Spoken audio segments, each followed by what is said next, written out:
Friends, Bihar DElEd entrance exam math के एक topic already हम कर चुके हैं। फ्रेंड्स, वो जो टॉपिक था हमारा वो था परिमाप और एरिया से रिलेटेड। तो आज इस वीडियो में फ्रेंड्स हम वर्गमूल फाइंड करना सीखेंगे और इनके क्वेश्चन जो है काफ़ी इंपॉर्टेंट है, तो इनको हम सॉल्व करेंगे। तो फर्स्ट क्वेश्चन में बोला गया है फ्रेंड्स कि 1444 का जो है हमें स्क्वायर रूट फाइंड करना है, वर्गमूल। तो भाग विधि द्वारा हम सीख भी चुके हैं और करते हैं हम सॉल्व। देखिए फ्रेंड्स, हमें जो है ना एक चीज ध्यान में रखना होता है, जब डिजिट जो बड़ी होती है ना तो हमें भाग विधि द्वारा जो है हमें स्क्वायर रूट हम फाइंड कर सकते हैं, वर्गमूल फाइंड कर सकते हैं।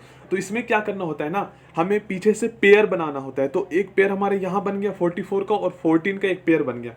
अब हमें ऐसे नंबर यहाँ पे लिखने होते हैं, ऐसे नंबर से इसे भाग करने होते हैं इन पेयर को, जो इन्हीं से मतलब कि टोटल जो है इनको पूरी तरह विभाजित कर दी या इससे कम हो। तो मान लीजिए अगर हम दो नंबर 2 लिखते हैं तो 2 को 2 से हमें मल्टीप्लाई करना होगा। तो 2 2 जब 4, यहाँ पे 4 आ रहा है तो इससे बहुत ज़्यादा कम हो जाता है। अगर हम 3 मानते हैं यहाँ पे, मान लीजिए अगर हम 3 मानते हैं तो 3 3 जा 9 हो गया ये हमारा। और मान लीजिए अगर हम 4 मानते हैं तो 4 चौक 16, तो उससे ज़्यादा हो रहा है तो हम 3 ही यहाँ पे रखते हैं। ठीक है, यहाँ पे हमें ऐसे करना होता है। और 3 हम रख लिए यहाँ पे। अब 3 3 9 हो गया तो यहाँ पे हम 9 लिखेंगे। ठीक है, और 14 में से हम 9 माइनस कर देंगे, क्योंकि हमारे यहाँ पे माइनस लिखने के बाद ये हमारा सेकेंड स्टेप आएगा। तो 3 यहाँ पे हम लिख चुके हैं, तो 3 3 9 और 3 हमें ऊपर में भी यहाँ पे लिखना होगा। ठीक है, अब 14 में से 9 गया तो 5 आ गया, और ये जो 44 है ये से हमें यहाँ पे नीचे उतार देना होता है। तो स्टेप 1 हमारा हो चुका है। अब हमें क्या करना होता है ना, इनको इनसे प्लस कर देना होता है। 3 और 3 6 हो गया, तो अब हम सेकेंड स्टेप में 6 लिखेंगे। ठीक है, अब हमारा हमें यहाँ पे ऐसे कुछ नंबर लिखने होंगे जो पूरी तरह जो है 544 को डिवाइड कर दे, पूरी तरह से काट दे, या फिर इनसे कम हो। तो मान लीजिए फ्रेंड्स यहाँ पे 6 रखते हैं तो 6 6 36, 6 6 36, 37 38 39, कम हो रहा है। मान लीजिए 8 रखते हैं तो 8 8 64 के 4, 8 6 48, 48, और यहाँ पे जो है हमारे 6 कितने हो गए, 54 हो गए। तो ये पूरी तरह यहाँ पे कट जा रहा है। ठीक है, कैंसिल हो जा रहा है। तो कितना आ गया, 8 ही आ गया। तो यहाँ पे जो हम 3 यहाँ पे लिखे थे, यहाँ पे 8 और लगा देना है, तो कितने हो गए, 38 हो गए। तो यहाँ पे 1444 का जो वर्गमूल है, स्क्वायर रूट फाइंड करने के जो हमारा 38 आया है। तो इसका आंसर हमारा फ्रेंड्स बी हो जाएगा, ऑप्शन खा। ठीक है, अब सेकंड क्वेश्चन देखते हैं। तो इसमें भी हमें जो है वर्गमूल फाइंड करना है, तो इसमें भी हम भाग विधि द्वारा ही करेंगे। तो इसमें क्या था, 44,521।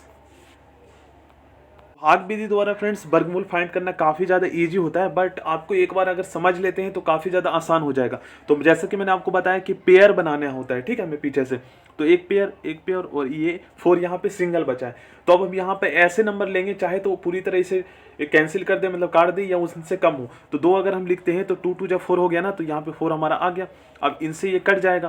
तो अब हमें क्या लिखना होता है ना, यहाँ पे हम 2 लिखेंगे, क्योंकि 2 से हमने इसे भाग दिया है, और 2 से 2 हम मल्टीप्लाई किए हैं ना, तो यहाँ पे हमें लिखना होगा। ठीक है, इस चीज़ को आपको ध्यान में रखना है। 2 दूनी 4। ठीक है, स्टेप 1 हमारा हो गया। अब यहाँ पे एक पेयर जो है यहाँ पे बनाया 45, हमें यहाँ पे लिखना होगा। अब यहाँ पे 45 लिखे, और इनको जो है ना हमें प्लस कर देना होता है। तो 2 और 2 4, सेकेंड स्टेप में हम यहाँ पे 4 लिखेंगे। ठीक है, अब यहाँ पे आप देखिए, यहाँ पे हम मान लीजिए यहाँ पे हम 1 रखते हैं तो कितना आएगा, 1 को 41 में मल्टीप्लाई करना होगा।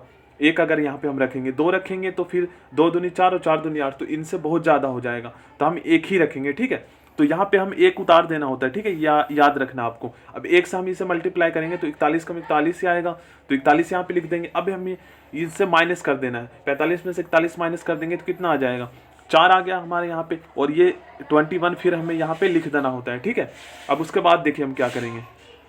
अब देखिए इसके बाद क्या करना होगा कि जैसे कि यहाँ पे जो है हम यहाँ पे 2 डिजिट यहाँ पे लिख चुके हैं। अब हमारा सेकेंड स्टेप ये हो चुका है। ठीक है, तो यहाँ पे माइनस करने के बाद 45 में से 41 माइनस करने के बाद हमारे कितना आ गया, 4। तो यहाँ पे देखिए, यहाँ पे मैंने लिखा है 4 लिख दिया एक बार, और ये 2 जो यहाँ पे पेयर बना हुआ है इसको इसके साथ लिख दिया। तो 421 यहाँ पे आया है। अब इसको हमें जो है कैंसिल करना है। तो देखिए 41 है ना, 41 में हम एक जो यहाँ पे हम लिखे हैं इसका 1, ठीक है, इसका 1 जो यहाँ पे हमने लिखा है 2 के बगल में, तो इसको हमें प्लस कर देना होता है। तो 41 और 1 42 हो गया, और 42 को हम देखें क्या करेंगे, नेक्स्ट स्टेप में हमारा क्या होगा। तो हमारा जो है यहाँ पे 42, ये 400 यहाँ पे आप देखेंगे।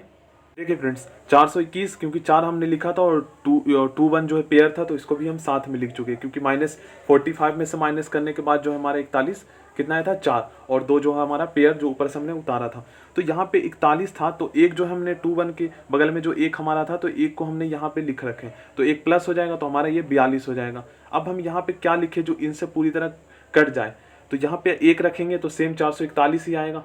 इसको मल्टीप्लाई करेंगे तो 2 4, तो एक यहाँ पे रखेंगे, तो एक यहाँ पे जो हम रखे हैं तो इसको भी हमें यहाँ पे लिखना होगा, ठीक है। तो ऑलरेडी यहाँ पे आप देख रहे हैं कि 2 लिखा हुआ है, 1 है और 1 है, तो 211 जो है इसका वर्गमूल आ जाएगा, जो हमारा 44,521 जो नंबर था, ठीक है। तो 211 जो हम वर्गमूल फाइंड कर चुके हैं, जैसे मैंने बताया है सेम वैसे ही करना है हमें, तो ये इसका ऑप्शन हो जाएगा आंसर। अब उसके बाद क्वेश्चन जो है थर्ड में क्या करना है, छोटा से छोटा पूर्ण वर्ग जो 2, 3 और 6 से विभाज्य है, मतलब कि वो छोटी से छोटी संख्या हमें करनी है, देखना वो पूर्ण वर्ग हो। पूर्ण वर्ग मतलब कि जो, जैसे कि मान लीजिए 36 है, तो इसका वर्गमूल अगर हमें फाइंड करना है तो 6 आएगा, कोई पॉइंट में ना आए, ठीक है, तो वही पूर्ण वर्ग होता है। अब यहाँ पे देख लीजिए, यहाँ पे पूछा गया है 2, 3 और 6 से विभाजित हो और वो पूर्ण वर्ग हो और छोटी से छोटी वो संख्या हो, तो यहाँ पे जो है 36 जो है वो पूरी तरह विभाजित है, क्योंकि 2 से भी है, 3 से भी है और 6 से भी है। बट यहाँ पे 64 अगर आप देखें तो 6 से विभाजित नहीं है, तो इसलिए 36 ही वो संख्या है छोटी छोटी जो तीनों संख्या से पूर्ण तरह विभाजित है। अब नेक्स्ट क्वेश्चन है छोटा से छोटा पूर्ण वर्ग जो 2, 3, 4 और 5 से प्रत्येक से पूरी तरह विभाज्य है। तो यहाँ पे देखेंगे कौन सा संख्या हो सकता है। तो इसमें फ्रेंड्स देखिए 100 में तो 3 से हम भाग नहीं कर सकते, और 1600 में भी हम 3 से यहाँ पे डिवाइड नहीं कर पाएंगे। तो यहाँ पे ये जो 900 ही है जो चारों से विभाजित है।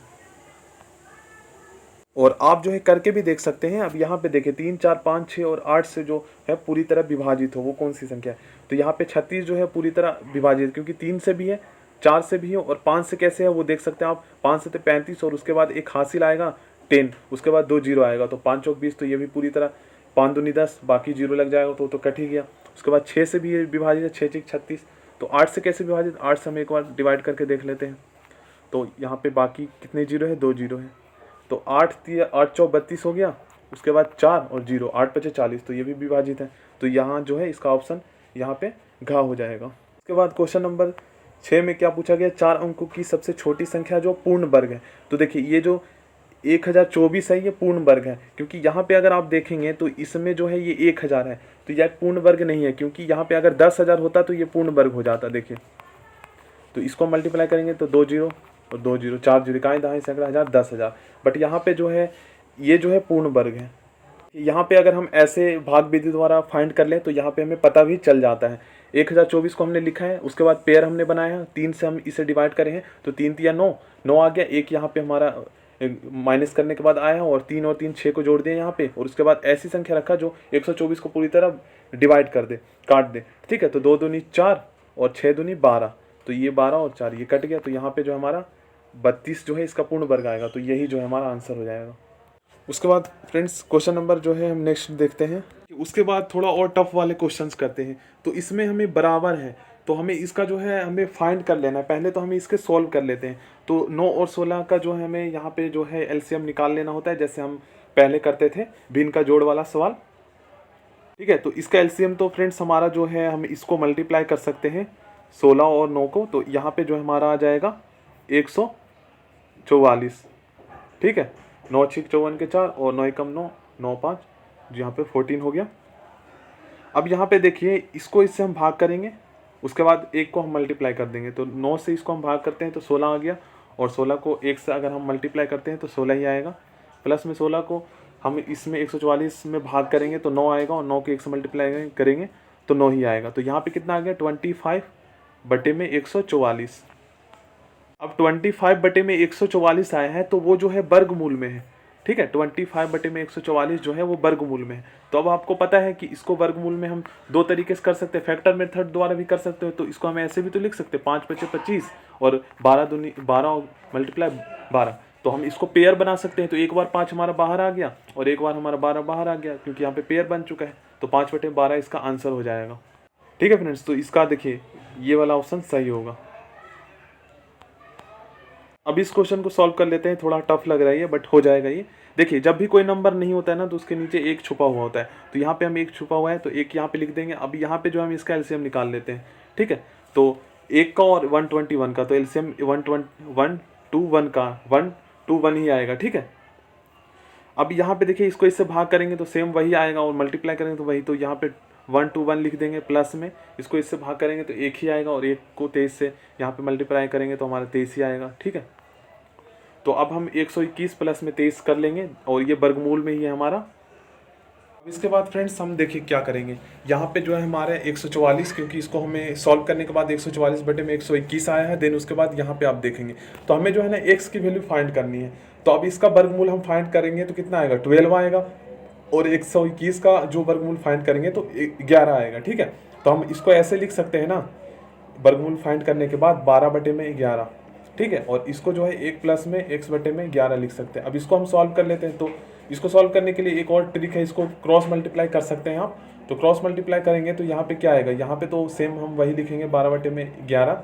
और क्रॉस मल्टीप्लाई करने पे जो हमारा आता है, चाहे इसको सॉल्व कर दीजिए आप भिन्न के जोड़ जैसा, तो 11 प्लस में x बटे में 11। ठीक है, अब हमें x की वैल्यू फाइंड करनी है। तो आपको पता है एक चीज़ आपको ध्यान में रखना चाहिए कि इक्वल के साइड में जो है ना चेंज हो जाता है। चाहे तो आप क्रॉस मल्टीप्लाई कर सकते हैं या इक्वल के नीचे से नीचे इसको काट भी सकते हैं। कट गया ये, और यहाँ पे हमारा x है और आपको पता है कि यहाँ पे प्लस का साइन है, तो इधर आके ये माइनस में हो जाएगा। तो 12 में से 11 गया, हमारा 1 आ गया। ठीक है, तो x की वैल्यू हमारा कितना आ गया, 1। तो ये आंसर सही होगा। देखिए उसके बाद एक और क्वेश्चन है, इसमें पूछा गया 225 और 441 का वर्गमूल कितना होगा। तो हम भाग विधि द्वारा इसको कर लेते हैं। नंबर 225 और 441। तो 225 हम पहले इसका फाइंड कर लेते हैं, पेयर बनाएंगे। देन उसके बाद फ्रेंड्स ऐसे करना है, अब एक ही जाएगा क्योंकि 2 दूनी तो 4 हो जाता है, तो 1 लिखेंगे यहाँ पे 1, और ऊपर भी हमें 1 लिखना है। ठीक है, एक को 1 से मल्टीप्लाई करेंगे तो 1 ही आएगा। तो अब 1 यहाँ पे आ गया और ये पेयर बना है। अब ये 2 5 यहाँ पे हम उतार देते हैं। अब 1 1 प्लस करने के बाद हमारा स्टेप सेकंड आएगा, तो 1 1 2 आ गया। ठीक है, अब यहाँ पे हम क्या रखें जो इससे पूरी तरह से डिवाइड कर दे। देखिए यहाँ पे अगर हम 5 रखते हैं तो 5 5 25 और 5 दूनी 10, और इसका 2 हासिल 2 12, तो 125 आ गया। यहाँ पे ये कट गया तो कितना आ गया, 5 हम यहाँ पे रखें तो यहाँ पे हमें 5 लिखना होगा। तो पहला तो 225 का वर्गमूल 15 आ गया, और 441 का कितना आएगा वो हम देख लेते हैं। ठीक है, 441 का, तो इसका पेयर हम बना लेते हैं। देन उसके बाद हमें ऐसे करना है सिंपली, और यहाँ पे हमें देखना है, देखिए 2 रखेंगे तो 2 दूनी 4, ये कट जाएगा यहाँ पे सिंपली 2, और 2 पर हमें उतार देना है, और 2 2 को हमें प्लस कर देना है सेकंड स्टेप में जाने के लिए। तो 2 और 2 4 हो गया। अब ये 41 हमें यहाँ पे लिख देना है। अब यहाँ पे हम क्या रखें जो 41 पूरी तरह से कट जाए, तो 1 रखेंगे, तो 1 यहाँ पे भी हमें लिखना होगा। तो 1 को 1, अब यहाँ पे हम इससे मल्टीप्लाई कर देते हैं, 41 कम 41, अब ये पूरी तरह से कट गया, तो 21 आ गया और 15 आ गया। तो 15 बटे 21 आंसर हो जाएगा। ठीक है, ऑप्शन नंबर का। बाकी क्वेश्चन फ्रेंड्स नेक्स्ट वीडियो में करेंगे। वीडियो काफ़ी ज़्यादा लेंथी हो रही थी, तो वो वीडियो आप देख लेना फ्रेंड्स, जो मैंने उसमें क्षेत्रफल और परिमाप से रिलेटेड क्वेश्चन करवाए हैं।